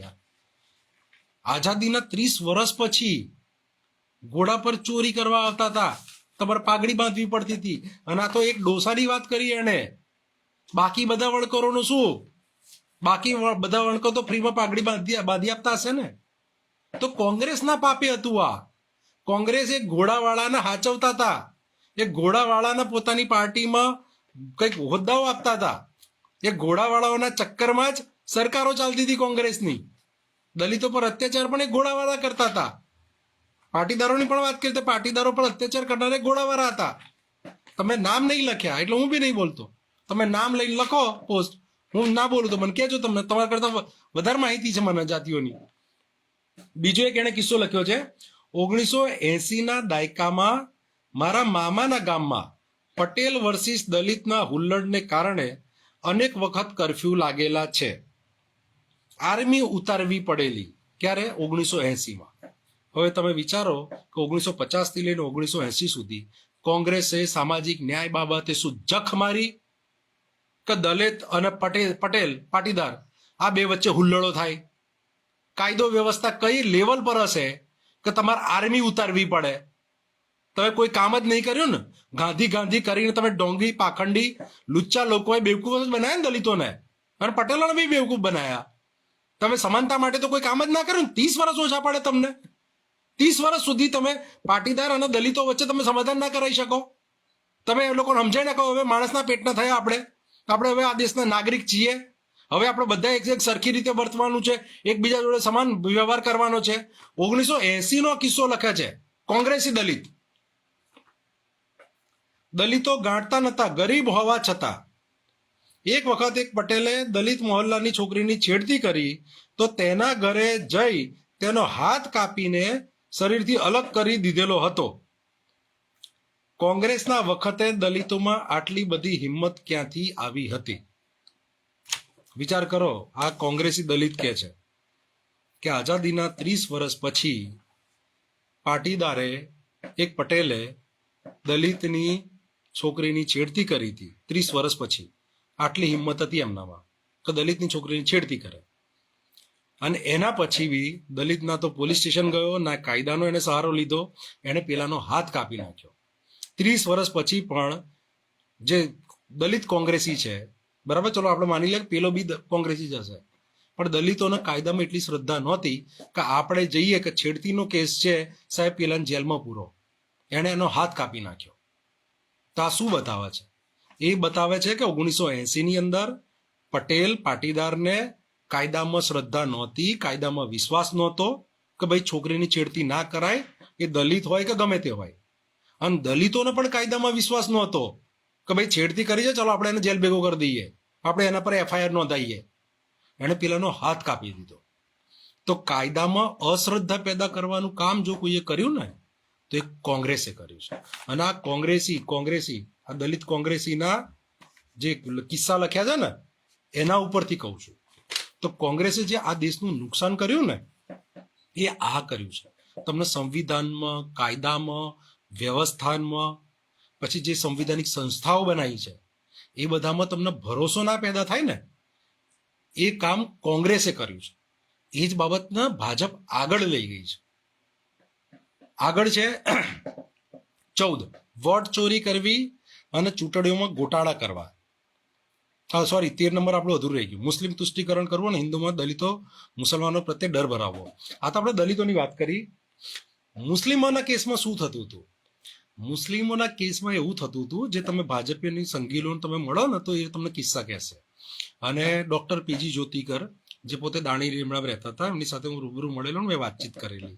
મેં કહ્યું તમે કોંગ્રેસનું શાસન જોયું, ભાજપનું શાસન જોયું, અને તમે આટલી બધી ફેવર કેમ કરો ભાજપની? તો એમણે મને કીધેલું કે દાણી લીમડાની અંદર દલિતની છોકરી નીકળે ને તો મુસલમાનો છાતીએ ગમે ત્યારે હાથ મારી દે, અને કે આપણે કશું ના કરી શકીએ, પોલીસ ફરિયાદ બી ના લે. કોંગ્રેસના શાસનમાં દાણી લીમડા વિસ્તારમાં મુસ્લિમ છે, દલિત છોકરીની છાતી પર અહીંયા જો અહીંયા પટેલની વાત હતી, બરાબર. આ કોંગ્રેસી દલિત જે કીધું એને પટેલનો કિસ્સો કીધો, છેડતી કરી હતી. દાણી લીમડામાં છેડતી કોની થતી હતી? દલિતની જ થતી હતી. દલિત છોકરીની કરતો તો મુસલમાન, પેલામાં કરતો તો હિન્દુ, પટેલ કરતો હતો. બંને સમય શાસન કોનું હતું? કોંગ્રેસનું હતું. તમે ફરિયાદ કરો, તમારી ફરિયાદ ના લે, પેલા મુસ્લિમને જેલમાં ના મોકલે. પણ પીજી જ્યોતિકરે મનમાં એમ ભરાઈ લીધું કે ભાઈ મુસલમાનો ખરાબ છે, મુસલમાનો આવી છેડતી કરે છે અને કોંગ્રેસ એમને બચાવે છે. એટલે મુસલમાનો પ્રત્યે પણ નફરત કરી એમણે અને કોંગ્રેસ પ્રત્યે પણ નફરત કરી. આ કિસ્સામાં તમે જુઓ, આ કિસ્સામાં પટેલે કર્યું છે પણ એને પટેલો પ્રત્યે નફરત નહીં, એને એમ્પાવરમેન્ટ દેખાય છે, દલિતોનું એમ્પાવરમેન્ટ, કારણ કે હાથ કાપી નાખ્યો. આ પોતપોતાની જોવાની દ્રષ્ટિ છે. પણ 1980ના દાયકામાં ગુજરાતની અંદર જંગલ રાજ ચાલતું હતું કોંગ્રેસના શાસનમાં. એ હકીકત છે આ બંને કિસ્સાઓ દ્વારા. દલિતની છોકરીઓ ના પાટીદારોથી સુરક્ષિત હતી, ના મુસલમાનોથી સુરક્ષિત હતી. એ પણ હકીકત છે. ના ઓબીસીથી આગળ જે વાત કરી છે પાઘડીવાળા નામ પાછળ સિંહ લગાવનારા જી લગાવનારા, તો એનાથી એ પણ હકીકત છે કે કોઈનાથી સુરક્ષિત નહોતું. જેની જે તાકાત, જે ફાવે કરો, તમારી બહુમત છે, તમારી પાસે તલવારો છે, ભાલા છે, અને તમે કાયદાનું જેટલું શોષણ કરી શકો, દમન કરી શકો, વ્યવસ્થાને જેટલી નીચોવી શકો, તમે નીચોવી લો. આ હતું કોંગ્રેસના શાસનમાં. આ ભાજપના શાસનમાં નહોતું. ભાજપે એને કેરી ફોરવર્ડ કર્યું. એણે પૈસાના પાવર તાકાત સાથે જોડ્યું, પાર્ટીના પાવર સાથે જોડ્યું, એણે આરએસએસના પાવર સાથે જોડ્યું. પણ આ બધું કરનારો કોંગ્રેસ હતું. તો મુસલમાનોનું તુષ્ટિકરણ કરનાર, મુસલમાનોને છાવરનાર, મુસલમાન ગુંડા હોય, લુક્કા હોય, બુટલેગર હોય, હત્યારા હોય, આ બધાને છાવરનાર કોંગ્રેસ હતી. અને એના લીધે જ આરએસએસને પોષણ મળ્યું, ભાજપને પોષણ મળ્યું, હિન્દુઓના ડર પેઠો, ઇવન દલિતોમાં બી ડર પેઠો, જે મુસ્લિમ વિસ્તારોની આસપાસ રહેતા હતા ને, અને એ બધા ભાજપ આરએસએસ તરફ વળ્યા. આજે આરએસએસની અંદર જે કટ્ટર દલિતો છે ને, એ કોંગ્રેસના પાપે છે. જો કોંગ્રેસે તે વખતે સામાજિક ન્યાયનું કામ કર્યું હોત ને, તો આજે આપણે આ દિવસો જોવા ના પડત. 14મું છે વોટ ચોરી કરવી, ચૂંટણીમાં ગોટાળા કરવા, અને છેલ્લું ઈવીએમ લાવી લોકતંત્રનું ગળું દબાવવું. બાબા સાહેબના સમયની આપણે વાત કરી લીધી કે બાબા સાહેબના સમયમાં બી બાબા સાહેબને વોટ ચોરી કરીને આ લોકોએ હરાવ્યા હતા. એ સિવાય બૂથ કેપ્ચરિંગ કરવું, પછી પોતાના વિરોધી જે હોય મત વિસ્તારો કાં તો બૂથ, એમાંથી વોટ કરવા ના જવા દેવા. મેં કામ કરેલું છે ગ્રાઉન્ડ ઉપર, વાડજમાં મેં કામ કરેલું છે, રમાપીરના ટેકરામાં. મેં ત્યાં બધા કિસ્સા સાંભળ્યા છે કે કોંગ્રેસના શાસનમાં ભાજપનો માણસ બૂથ નહોતો નાખી શકતો. બૂથ નાખવા માટે આજીજી કરવી પડી હતી કે સાહેબ મને ટેબલ મૂકવા દો, ખાલી 1 કલાક રાખવા દો, થોડી વાર રાખવા દો, બપોર સુધી રાખીશ. ભાજપવાળા આજીજી કરતા હતા કોંગ્રેસીઓને. અને એ કંઈક ઓળખાણ પર, લાગવગ પર, કાં તો જે જૂના સંબંધો હોય એના ઉપર કલાક, 2 કલાક કે બપોર સુધી એ લોકોને બૂથ રાખવા દેતા હતા કોંગ્રેસીઓ. તો આ જે હથકંડાઓ આપણે બધા જે જોઈ રહ્યા છે ને, એ બધું કોંગ્રેસ દેન છે. મત પેટી ઉઠાઈને જતા રહેતા હતા બહાર. એવા અંદર જઈને સિક્કા, તમે જૂની ફિલ્મો જોજો 80-90ના દાયકાની, જે ચૂંટણીને લગતી હોય, બધા બહાર ઉભા હોય, અંદર કોંગ્રેસી ગુંડાઓ જાય અને જઈને થપ્પા થપ્પા હતા. તો એ લોકો થપ્પા મારતા હતા, નામની આગળ થપ્પો, જાતે જ બધા થપ્પા મારવાના, જાતે જ વોટ આપવાના. આ કામ કોંગ્રેસે કરેલું અને ભાજપે આજે કરી રહી છે. હવે આજે શું છે, આપણી પાસે સોશિયલ મીડિયા છે, હજી પાસે મીડિયા બહુ બધા થઈ ગયા. એ વખતે ખાલી એક જ હતું, નેશનલ મીડિયા હતું. એ વખતે આ બધા જી ન્યૂઝ ને ફી ન્યૂઝ એ બધા નહોતા. એટલે માહિતીનો સોર્સ આપણી પાસે એવો કોઈ હતો નહીં. એક જ કંટ્રોલ કરવાનું હતું, નેશનલ મીડિયાને. અને છાપાઓનો સરકાર દ્વારા કંટ્રોલ થતા હતા. બંધ કરાવી દો, આમ કરાવી દો, કેસો કરાવી દો. અને છાપાનું સર્ક્યુલેશન કેટલું, છાપાનું આટલું મોટું સર્ક્યુલેશન નહીં, મુક્ત નહીં. આજે સોશિયલ મીડિયામાં ગમે તે ફાવે કૌશિક પરમારની પ્રોફાઇલ જોઈ શકે, આરએસએસ વાળો બી જોઈ શકે, ભાજપ વાળો બી જોઈ શકે, કોંગ્રેસ વાળો બી જોઈ શકે. પણ એ વખતે પ્રતિબંધો મીડિયા પર ભયંકર હતા અને કંટ્રોલ બી બહુ હતો. એટલે આ બધી વાતો તમને તમારા આજની પેઢી સુધી નહીં પહોંચી. જનરેશન ઝેડ જે કે છે ને, જેન જી, એની પાસે નહીં પહોંચી. જેન વાય પાસે પણ થોડી ઘણી ઇન્ફોર્મેશન છે, બહુ નહીં. જેન વાય એટલે આપણે 1980 થી 90 વાળા, જે આપણે 90s કિડ કહીએ છીએ ને, એ બધા જ જનરેશન વાય છે. તો કોંગ્રેસના શાસનમાં ભયંકર ચૂંટણી ગોટાળા થતા હતા, ભયંકર. ઇવન હત્યાઓ બી થતી હતી, ખરીદીને બેસાડ દેતા હતા, અથવા સામે ઊભા રાખતા હતા. બધા જેટલા ચૂંટણી પ્રોપેગેન્ડા આપણે આજે જોઈ રહ્યા છે ને, એને એક્સ્ટ્રીમ લેવલ પર લઈ ગયા નરેન્દ્ર મોદી, ભાજપના આરએસએસ. પણ એની શરૂઆત કરનાર ને શીખવાડનાર અને એનો ટ્રેન્ડ સેટ કરનાર કોંગ્રેસ છે. કોંગ્રેસે જો ના કર્યું હોત તો આજે આ દેશની હાલત આ ના હોત. પછી ઈવીએમની વાત છે કે ઈવીએમમાં આપણે વોટ નાખીએ છીએ અને આપણને ખબર જ નહીં કે વોટ ક્યાં જઈ રહ્યો છે. તે ઈવીએમ લાવનારી કોંગ્રેસ છે. બીજા દેશોએ જેને નકારી નાખ્યું અને એ જ ઈવીએમ આપણા દેશમાં લાવનાર કોંગ્રેસ છે. અને એનું કારણ એ છે કે 1980-90ના દાયકાના તમે ચૂંટણી પરિણામ જુઓ. એ વખતે સ્થાનિક પાર્ટીઓ ઉભરી રહી હતી. કોંગ્રેસ તૂટી રહી હતી, એમાંથી નવી નવી પાર્ટીઓ બની રહી હતી. એસસી, એસટી, ઓબીસી આ બધાનું વર્ચસ્વ ધીમે ધીમે વધી નતું રહ્યું, પણ એમની વસ્તી પ્રમાણે હવે એ લોકો જાગૃત થઈ રહ્યા હતા. તમે ખાલી હું તમને એક સીટ કહું છું, ભાવનગરની સીટ કરીને આજ સુધી કેટલા લોકો ચૂંટાઈને આવ્યા ને એ બધા લોકોનું લિસ્ટ કાઢો અને તમે ચેક કરો. આવી કેટલી બધી સીટો છે. તમે જોશો કે જેની વસ્તી 5% નહીં ને એવા લોકો એમએલએ બનતા હતા. આજે તમે જોશો કે જેની વસ્તી વધારે છે ને એ જ લોકો એમએલએ બને છે. એને ભાજપ બી ટિકિટ આપે છે, કોંગ્રેસ બી ટિકિટ આપે છે, અને આમ આદમી પાર્ટી જખ મારીને ટિકિટ આપવી પડે. તો એ વખતે એટલી ચેતના નહોતી અને કોંગ્રેસી ચેતના આવવા બી ના દીધી. એ જાતિના લોકો છે, સમૂહના લોકો છે, ઘણો ખરો અને બહુ મોટો ફાળો બામસેફનો છે, જે કાશીરામજીએ સ્થાપેલી, અને બીજી બામસેફનો પણ છે. એ બી સીડી જેટલી પણ છે એ બધાએ કંઈ પાછું વળીને જોયું નહીં આ ચેતના લાવવામાં. પછી મૂળ નિવાસી સંગઠનો છે, આદિવાસી સંગઠનો છે, ઓબીસીમાં પણ એવા સંગઠનો છે કે જે લોકો એસસી, એસટી, ઓબીસીમાં આ જાગૃતિ લાવવા માટે વોટનો અધિકાર ને વોટ શું છે, ચૂંટણી શું છે, પ્રતિનિધિત્વ શું છે, આ જાગૃતિ લાવવામાં એ લોકોનો બહુ મોટો ફાળો છે.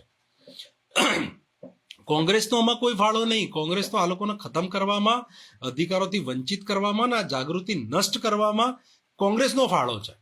ઉલટું કોંગ્રેસ તો આ લોકોને આ જે ચેતના વિકસી રહી ને એ ચેતના ખતમ કરવામાં આ લોકોએ ભાગ ભજવ્યો છે. એટલે ઈવીએમ લાવીને કે કોણ વોટ ક્યાં નાખે છે અને મન ફાવે એમ સેટિંગ કરીએ, એ ઈવીએમને હેક કરીએ કે આખું ચૂંટણી આયોગ હેક કરીએ.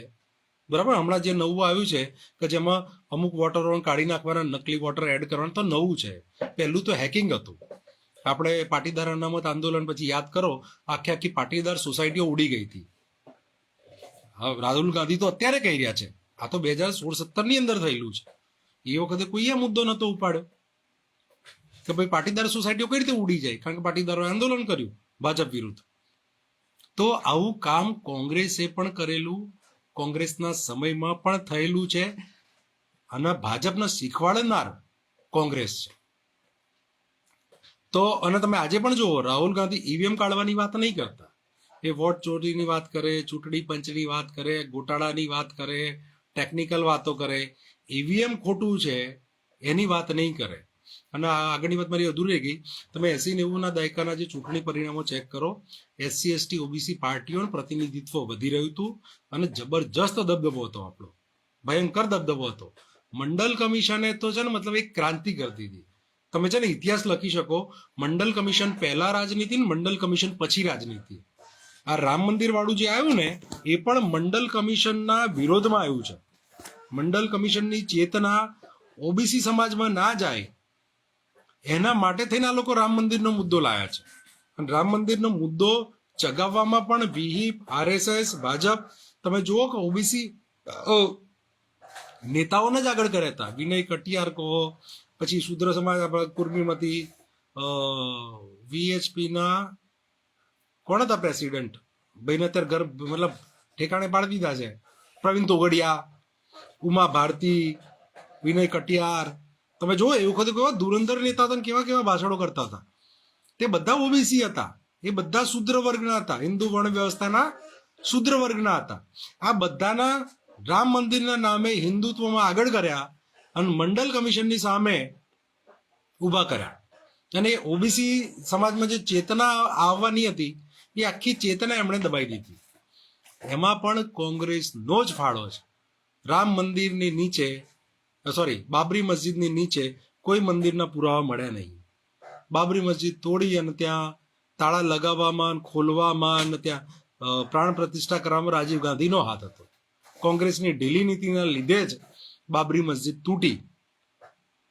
તો આ બધા માટે કોંગ્રેસ જવાબદાર છે. લાલુ પ્રસાદ યાદવે તો રેલી રોકી દીધી, જેલમાં નાખી દીધા. લાલુ પ્રસાદ યાદવ તો ક્યાંય ઢીલા નહીં પડ્યા, રાજીવ ગાંધી ઢીલા પડ્યા, કોંગ્રેસ ઢીલી પડી. તો કોંગ્રેસ ઈચ્છતી જ નહીં કે એસસી, એસટી, ઓબીસી, માઇનોરિટી 85% વર્ગ ક્યારેય ઉપર આવે. આ બેવકૂફ બનાવી રહ્યા છે ભેગા મળીને. અને આ દરેક મુસાફરો હું કહું છું ને એટલે ભરોસો કરવાની જરૂર નહીં, તમે તમારી રીતે બધું વેરીફાઈ કરી લેજો. 15મો મુદ્દો, આના છેલ્લો મુદ્દો છે. દર વર્ષે બ્રાહ્મણ સવર્ણની લાખો કરોડો રૂપિયાની લોન માફી કરવી અને તેના આંકડા જાહેર ના કરવા. આ કોંગ્રેસે કર્યું છે. દર વર્ષે લાખો કરોડો રૂપિયા આપણા ભાજપના શાસનમાં કેટલા લાખ કરોડ માફ થાય આપણે જાણીએ છીએ. કોંગ્રેસના સમયના આપણે ભૂલી ગયા છીએ. અન્ન આંદોલન વખતે યાદ કરો, એ વખતે અરવિંદ કેજરીવાલ રાડો પાડી પાડીને આંકડા કહેતા હતા, હવે નહીં બોલતા. તો આ બ્રાહ્મણ સવર્ણની લોન માફી કરવાની લાખો કરોડો રૂપિયાની આ જે નિયમ બનાવ્યો ને, કે પ્રથા શરૂ કરી, કે પોલિસી બનાવી, એ કોંગ્રેસે કરી છે, બીજા કોઈએ નહીં કરી. અને હાલત એટલી ખરાબ છે, હું તમને કહું કે જેને આપણે કરોડપતિ સમજી રહ્યા ને, અરબોપતિ સમજી ગયા, અબજોપતિ સમજી રહ્યા છે, એ લોન માફીના પૈસાનો તમે હિસાબ કરો ને, કે ભાઈ અત્યાર સુધી આટલા રૂપિયા લોન માફી કરી છે અને આજે એની પાસે કેટલી પ્રોપર્ટી, તો પાર્ટી દેવાદાર નીકળશે. કોઈ 10,000 કરોડનો આસામી હોય ને, તો એની 25,000 કરોડની લોન માફી થઈ છે. ત્યારે માણસ એને 10,000 કરોડનો આસામી બન્યો છે આજે. આ રીતે તો બ્રાહ્મણ સમૂહ ઉદ્યોગપતિઓ બન્યા છે કોંગ્રેસના પાપે. કોંગ્રેસે પોલિસી બનાવી ઉદ્યોગપતિઓની લોન માફીની પોલિસીના નામે, અને એ પણ આંકડા જાહેર નહીં કરવાના. કોને કેટલા રૂપિયા માફ કર્યા, કોંગ્રેસે આંકડા જાહેર નહીં કર્યા. એટલે ભાજપ પણ આજે આંકડા જાહેર નહીં કરતી કે કયા ઉદ્યોગપતિઓને કેટલા હજાર કરોડની લોન માફી કરી છે, કઈ રીતે માફી કરી છે, કઈ યોજનાના આધારે માફી કરી છે. આ બધું કરનારી કોંગ્રેસ છે. ભાજપ તો એને આગળ વધારી રહી છે. હવે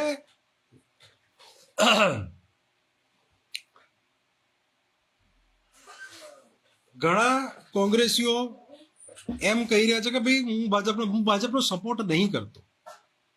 હું જે મુખ્ય બાબત કહેવા માંગુ છું એ છે કે આ બધું કરનારી કોંગ્રેસ છે, આગળ વધારનારી ભાજપ છે. ભાજપ અને કોંગ્રેસ આ બેમાં આપણું હિત છે નહીં. ઇવન આમ આદમી પાર્ટીમાં બી નથી, કારણ કે આ બધા અપરકાસ્ટ હિન્દુ પાર્ટી છે, બ્રાહ્મણ સવર્ણ પાર્ટી છે. એ લોકો ક્યારેય આખા દેશનું ભલું વિચારતા નથી. એ બહાનાબાજી કરે છે, નાટકબાજી કરે છે.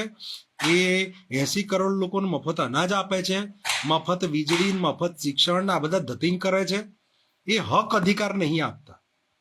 આજે તમે જુઓ કે બિહારની અંદર કેટલી લાખ મહિલાઓને 10,000 રૂપિયા એમના એકાઉન્ટમાં નાખ્યા. તમે નોકરી આપો ને, કે દર મહિને 10,000 રૂપિયા, તમારે એક જ વખત 10,000 રૂપિયા શું લે આપવા છે? એ નહીં આપે. ભાજપ, કોંગ્રેસ, આમ આદમી પાર્ટી તમને દર મહિને 10,000ની નોકરી નહીં આપે. એ લોકોની દાનતમાં જ નહીં. કારણ કે 10,000 શું છે કે તમારો પગાર છે, તમારું આત્મસન્માન છે. તમે મહેનત કરી અને પૈસો મેળવ્યો, તમારામાં આત્મસન્માન આવે, ખુદદારી આવે, ખુમારી આવે. ભાજપ, કોંગ્રેસ, આપ કે બીજી કોઈ પણ અન્ય સવર્ણ પાર્ટી ઈચ્છતી જ નથી કે તમારામાં ખુદદારી આવે કે ખુમારી આવે. એ હંમેશા એવું ઈચ્છે કે તમે અમારા એહસાન નીચે દબાયેલા રહો. અમે તમને નોકરી આપી, અમે તમને ફલાણું કર્યું, અમે તમને ઢીકણું કર્યું, અમે તમને આટલું આપ્યું, તમે તમારે મા પહેણાવા આપ્યું. લે અમારો હક અધિકાર જેટલો અમે આપી દો. અમારો દેશ છે, અમે એના મૂળ નિવાસી છીએ. આ જળ, જંગલ, જમીન, મેદાનો, નદીઓ બધું અમારું છે. અમારું વસ્તી પ્રમાણે અમારે ભાગીદારી જોઈએ. વાત ખતમ કરો. તમારે નહીં કશું આપવાની જરૂર. તમે જે પચાઈ પાડ્યું છે ને એમાંથી તમે પીછેહટ કરો. તમારી હેસિયત જ નહીં તમારી કઈ આપવાની. તમે પચાઈ પાડ્યું છે, તમે દેશનું શોષણ કર્યું છે, આ દેશના લોકોને લૂંટી લીધા છે. એમાંથી નીકળો. કેવડિયામાં સરદાર પટેલનું સ્ટેચ્યુ જગમારા બનાવ્યું, મહેસાણામાં બનાવો, પાટણમાં બનાવો, કરમસદની અંદર બનાવો. આદિવાસીઓની છાતી પર સરદાર પટેલના નામે એટલી બધી જમીનો તમારે સંપાદન કરવાની શું જરૂર છે? અને ત્યાં તમારા હિન્દુઓના ધંધાઓ સેટ કરવા માટે કે જમીનો ફાળવવાની શું જરૂર છે? આદિવાસીઓને કરવા દો ને ત્યાં. તો અમારે નહીં જોઈતો તમારો અહેસાન.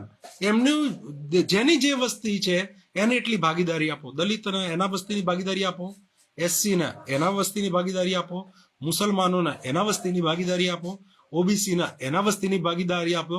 અને બ્રાહ્મણ સવર્ણ પાર્ટીઓ જે પણ છે, આ ભાજપ, કોંગ્રેસ, આમ આદમી પાર્ટી કે બીજી કોઈ પણ, એહસાનો નહીં જોઈતા તમારા.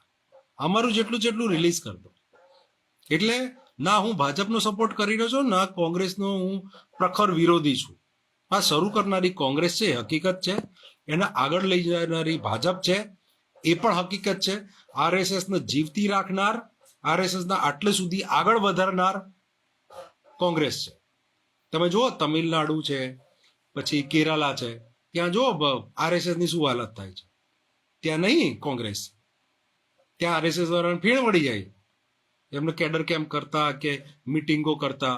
હમણાં તમિલનાડુની અંદર કેરળમાં સ્કૂલમાં જઈને આરએસએસ નો સ્થાપના દિવસ મનાવવા ગયા હતા, 25 લોકોને જેલમાં નાખી દીધા. કરો ત્યાં.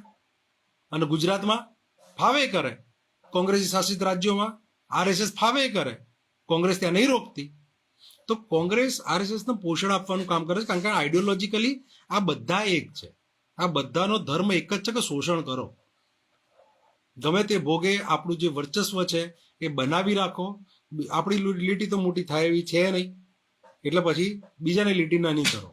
અને ઈડબ્લ્યુસી એનો જ ભાગ છે. એના ઉપર ક્યારેક આપણે અલગથી વાત કરીશું. આજના માટે આટલું પૂરતું છે. જાજુ બોલી ગયો, ખાસું 1 કલાક તો આપણો વિડીયો થઈ ગયો હવે. પણ હું કહું છું, જે ગૌતમ બુદ્ધે કીધું હતું ને, બાબા સાહેબે કીધું હતું, અમે લોકો બહુજન છીએ. હું કહું છું એટલે માની ના લેશો. મેં જેટલી પણ બાબતો કીધી ને એ બધી ક્રોસ ચેક કરો, એક એક લીટી ક્રોસ ચેક કરો, એક એક શબ્દ ક્રોસ ચેક કરો. કે કૌશિકભાઈ ઉઠા તો નહીં બનાવી રહ્યા ને, અમને કોંગ્રેસ પ્રત્યે નફરત છે એટલે કૌશિકભાઈ બેવકૂફ તો નહીં બનાવી રહ્યા ને. તમે ચેક કરો, અને સાચી નીકળે તો સમર્થન કરજો, સાચી ના નીકળે તો સમર્થન ના કરજો. મારા વિરોધમાં મને ટેગ કરીને લખજો. હું પોલિસીઓ બાબતે અને બહુમત લોકોના ફાયદામાં, આપણા દેશના ફાયદામાં બોલી રહ્યો છું. 1 કિસ્સો, 2 કિસ્સો, 4 કિસ્સા, હું કિસ્સાઓ નહીં ગણાઈ રહ્યો. હું બહુમત લોકોની વાત કરી રહ્યો છું કે બહુમત લોકોના નુકસાનમાં કોંગ્રેસ છે, ભાજપ પણ છે, આમ આદમી પણ છે. અને બહુમત લોકો આ દેશના એસસી, એસટી, ઓબીસી, માઇનોરિટી, આ બધાએ પોતાનું ભલું જાતે વિચારવું પડશે. આ રીતે બીજાના હોશિયાળા રહીને, ગુલામ રહીને તમે ક્યારેય તમારું ભલું નહીં કરી શકો. છેલ્લી એક વાત કહી દઉં, 1 જ મિનિટ ખાલી મને આપજો. મારી હા, તમે લોકો આજ બહુ મહેનત કરાઈ હો. મને તું કે હું આજે આરામ કરીશ, રવિવાર છે, મોજ કરીશું. પણ સવારથી ઉઠ્યો ને ત્યારથી આ વિડીયોની તૈયારી કરી રહ્યો છું.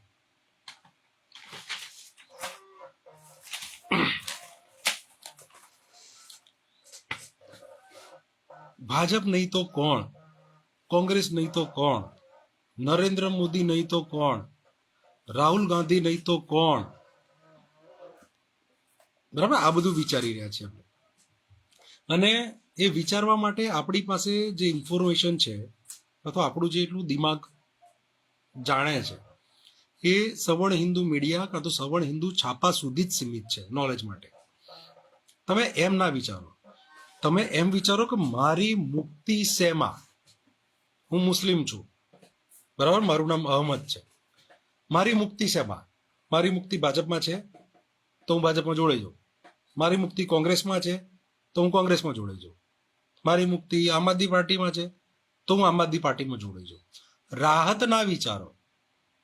તમે બધા જે ભૂલ કરી રહ્યા છો ને, એ આ જ ભૂલ કરી રહ્યા છો. કોંગ્રેસી દલિતો સહિત જેટલા પણ કોંગ્રેસના સમર્થકો છે, ગાંધીવાદીઓ, ઢેકણા, પૂછડા, બધા લોકો જે સૌથી મોટી અને બેઝિક ભૂલ કરી રહ્યા છે, એ આ કરી રહ્યા છે. તમે રાહત વિચારી રહ્યા છો.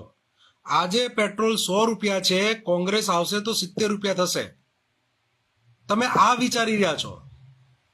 તમે એ નહીં વિચારી રહ્યા કે ખરેખર પેટ્રોલ ખરું ને તો 45-50 રૂપિયા મળે એમ છે. તો મને 45 અને 50 રૂપિયા પેટ્રોલ જોઈતું હોય તો કઈ પાર્ટીને વોટ આપવું, આ તમે નહીં વિચારી રહ્યા. અને એટલા માટે જ ભાજપ કોંગ્રેસ, ભાજપ કોંગ્રેસ, ભાજપ કોંગ્રેસ કરીને તમે તમારી જિંદગીની, તમારા છોકરાઓની, બધાની જિંદગીની ભેણ ફાડી રહ્યા છો. આપણે રાહત નહીં જોઈતી, લડી લઈએ. આ જિંદગી નહીં, બીજી જિંદગી બી લડી લઈએ. 10 વર્ષ નહીં, બીજા 100 વર્ષ લડી લઈએ, પણ મુક્તિ જોઈએ છે. અસમાનતામાંથી મુક્તિ જોઈએ, જાતિવાદમાંથી મુક્તિ જોઈએ, કોમવાદમાંથી મુક્તિ જોઈએ, આ બધામાંથી મુક્તિ જોઈએ છે, શોષણમાંથી મુક્તિ જોઈએ છે. મુક્તિ માટે વિચારો, રાહત માટે ના વિચારશો. રાહત માટે વિચારશો તો તમે ભાજપ, કોંગ્રેસ, આમ આદમી પાર્ટી, સવર્ણ પાર્ટીઓમાં જ જઈને તમારો વોટ પાડવાનો છે. મુક્તિ માટે વિચારશો એટલે ઓટોમેટિક તમને પાર્ટી બી દેખાશે, અને પાર્ટી નહીં હોય ને તો તમને પાર્ટી ઊભું કરવાનું પણ વિચાર આવશે. મુક્તિ માટે વિચારશો કે આ બધા ફસાદની જડ ક્યાં છે ને એને ખતમ ક્યાંથી કરીએ. અને કશું એક દિવસમાં નહીં થતું. જો આરએસએસ 100 વર્ષની થઈ ને ત્યારે ભાજપ અત્યારે આટલી સત્તા પર છે. કોંગ્રેસને બી વર્ષો થઈ ગયા પછી એ સત્તા પર આવી હતી. આપણને બી વર્ષો લાગશે. તો આજે આપણે આપણા બાપ દાદાએ સમજો કે 1980ના દાયકામાં જો શરૂઆત કરી દીધી હોત ગુજરાતમાં, તો આજે 90, 2000, આજે 35 વર્ષ થયા. 35 વર્ષે 35 સીટો તો હોત કે ના હોત? તો આપણા દાદાએ ના કરી 1980માં, એનું પાપ આપણે આજે ભોગવી રહ્યા છીએ. બાપાએ 1990માં શરૂઆત કરી દીધી હોત, 95માં શરૂઆત કરી દીધી હોત, તો 5 સીટો તો હોત કે ના હોત? પણ એમણે નહીં કરી. હવે આપણે શું કરવું છે? આપણે આજે 2025માં શરૂઆત કરવી છે કે પછી આપણે છોકરાને ભોગવવા દેવું છે? આજે શરૂઆત કરીશું તો 10 વર્ષ, 15 વર્ષ, 25 વર્ષ પછી પરિણામ દેખાશે. અને આજે નહીં કરીએ તો આપણો છોકરો બી આ રીતે ફેસબુક લાઈવ કરીને બળાપા કાઢ્યા કરશે કે મારા બાપાએ કંઈક કર્યું હોત તો અમને કંઈક બહુજન પાર્ટી મળી હોત, અમને SC ST OBCની પાર્ટી મળી હોત, અમારા હક અધિકારો પર લડતી પાર્ટી મળી હોત, અમારો સમાજનો દલાલ કે વેચાઈ ગયેલો નેતા ના હોત, સમાજના વફાદાર ઉમેદવાર હોત. એ વખતે બી ફરિયાદ કરશે છોકરાઓ. એના પર વિચારો. તો આ સાથે આજનો વિડીયો એન્ડ કરીએ છીએ. હું ફટાફટ છે ને બધાની કોમેન્ટો વાંચી લઉં, બરાબર? કોઈનો કોઈ પ્રશ્ન હોય તો પણ ફટાફટ પૂછી લેજો. ટાઈમ થઈ ગયો, આપણે 1 કલાક તો કરી દીધું. પાયલબેન કે છે કૌશિકભાઈ આવનારા સમયમાં સંવિધાન બચાવવા માટે શું કરી શકાય એ પણ જણાવશો. એના માટે છે ને આપણે અલગથી વિડીયો કરીશું સંવિધાન બચાવવા માટે. પણ હું તમને ટૂંકમાં કહું, સંવિધાન એકવાર વાંચો અને વારંવાર વાંચો. એની કલમોમાં એટલું બધું લખેલું છે ને કે જેની કોઈ હદ નહીં. એ ખાલી એક લીટી નહીં એની અંદર કે અભિવ્યક્તિની સ્વાતંત્રતા, ખાલી એટલું નહીં. એની અંદર ઢગલા બંધ વસ્તુઓ છે. આજે હું જે આટલું બધું છૂટથી લખું છું, બોલું છું ને, એ ખાલી એક આર્ટિકલના લીધે છે. એ આર્ટિકલ પર મેં બહુ વિચાર્યું છે, મારા મિત્રો જોડે મેં બહુ બધું ડિસ્કશન કર્યું છે, એના અર્થઘટનો કાઢ્યા છે. એના લીધે હું બિંદાસ અને બેઝીઝક બોલું છું. મને જેલમાં જવાનો ડર નહીં કે કોઈ મોબ લિન્ચિંગ કરી દેશે ને કોઈ તૂટી પડશે ને ઢેકણું પૂછડું કરી દેશે ને હિન્દુ સંગઠન ઘર આગળ આવીને ધરણા પ્રદર્શન કરશે. મને એનો ડર નહીં. એ ખાલી એક આર્ટિકલના લીધે. તો સંવિધાનને શક્ય હોય ને એટલું વાંચો. ખાસ કરીને આગળના જે આપણા અગત્યના જે છે મૂળભૂત અધિકારો, એ ખાસ વાંચો અને મિત્રો સાથે ચર્ચા કરો. પણ એના પર આપણે એક અલગથી વિડીયો કરીશું. થેન્ક યુ ઉમેશભાઈ. ખેડગોવર વિદર્ભના કોંગ્રેસના પ્રમુખ હતા જેણે RSSની સ્થાપના કરી. Thank you Umeshbhai. દીપક કહે છે હવે કોંગ્રેસના પગમાં રેલો આવ્યો છે એટલે વોટ ચોરીનો મુદ્દો ઉપાડ્યો છે.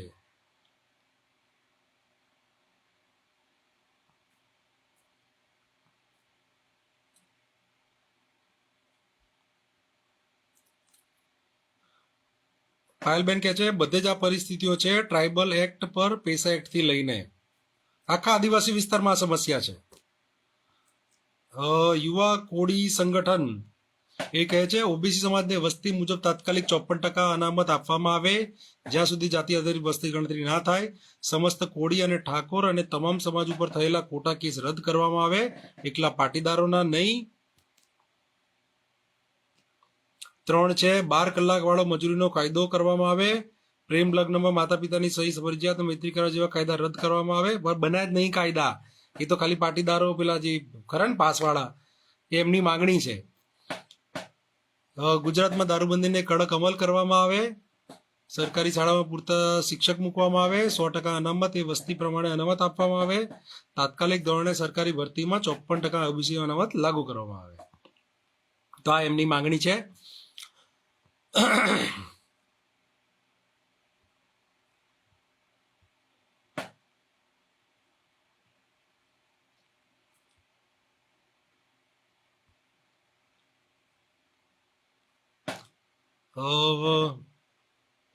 થેન્ક યુ પિયુષભાઈ.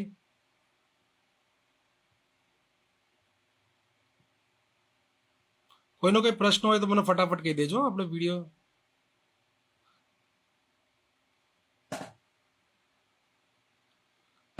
રાહુલભાઈ કહે છે ક્યાંક કોંગ્રેસ માટે પોઝિટિવ હતું પણ આ થોડું ખરાબ પાસું જાણ્યું.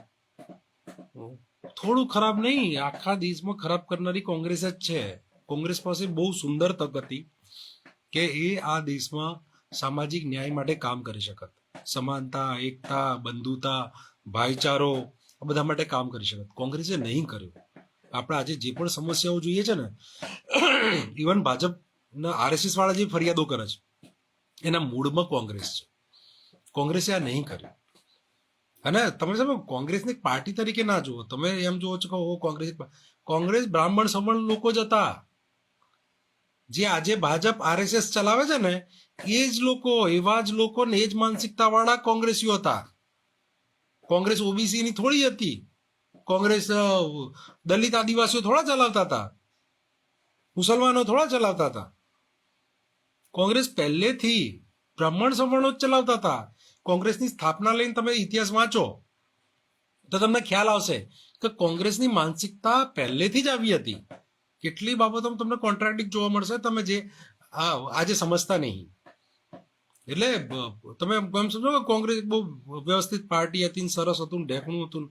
એવું ક્યારેય નહોતું, ક્યારેય નહોતું. જેમ આજે ગુજરાતની અંદર ભાજપ, કોંગ્રેસ અને આમ આદમી પાર્ટી ત્રણેયના અધ્યક્ષ, પાર્ટી અધ્યક્ષ ઓબીસી છે. આ બધા જાણીએ છીએ. એ ત્રણ ઓબીસીનું એક ઓબીસી આંદોલન બતાવો કે એમણે ઓબીસી માટે આંદોલન કર્યું હોય, ઓબીસીના હક અધિકારો માટે લડ્યા હોય.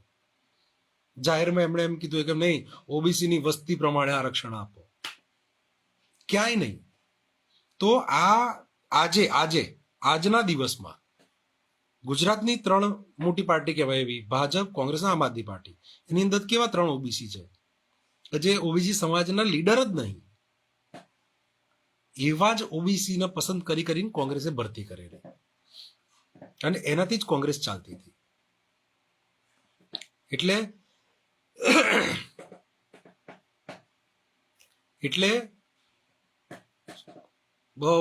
બધી હું કે તર્ક વિતર્ક કરે બધું બહુ છે, પણ કેન્દ્રમાં તમે છે ને સામાજિક ન્યાય રાખીને જોઈ લો. હું પણ એમ જ કરું છું. મારું છે ને કોઈની સાથે પર્સનલ વિરોધ, પર્સનલ વાંધો ને ઢેકણું પૂછું કશું નહીં. સામાજિક ન્યાયના સમર્થનમાં છે તો આપણો દોસ્ત, સામાજિક ન્યાયના વિરોધમાં છે તો આપણો દુશ્મન. કાલે ઉઠીને રાહુલ ગાંધી કોંગ્રેસ શાસિત રાજ્યોમાં ફિક્સ પે કોન્ટ્રાક્ટના આઉટસોર્સ જો કાઢી નાખે, હું પોતે કૌશિક પરમાર વિડીયો કરીને સમર્થન આપીશ. રાહુલ ગાંધી નહીં કરે. કોંગ્રેસ પાર્ટીના જેની કોંગ્રેસ પાર્ટી પર પકડ છે બ્રાહ્મણ સવર્ણ વર્ગ, એને કરવા જ નહીં દે. રાહુલ ગાંધીના મગજમાં એક કામ આવશે જ નહીં કે આપણે આ કરીએ. ફિક્સ પે કોન્ટ્રાક્ટ આઉટસોર્સ, આ ત્રણ ખરાબ નીતિઓ છે. બધા જાણે છે. તો ભાજપનો હોય, કોંગ્રેસનો હોય, આરએસએસનો હોય, આમ આદમી પાર્ટીનો હોય, બધા માને છે. કાઢશે જ નહીં. તો એ એમની આઈડિયોલોજીમાંથી આવે છે. મારી આઈડિયોલોજી સામાજિક ન્યાય છે. સામાજિક ન્યાયનું કામ કરો, હું તમારો સમર્થક. તો એ સામાજિક ન્યાયના સમર્થક નહીં, એટલે હું એમનો વિરોધી છું.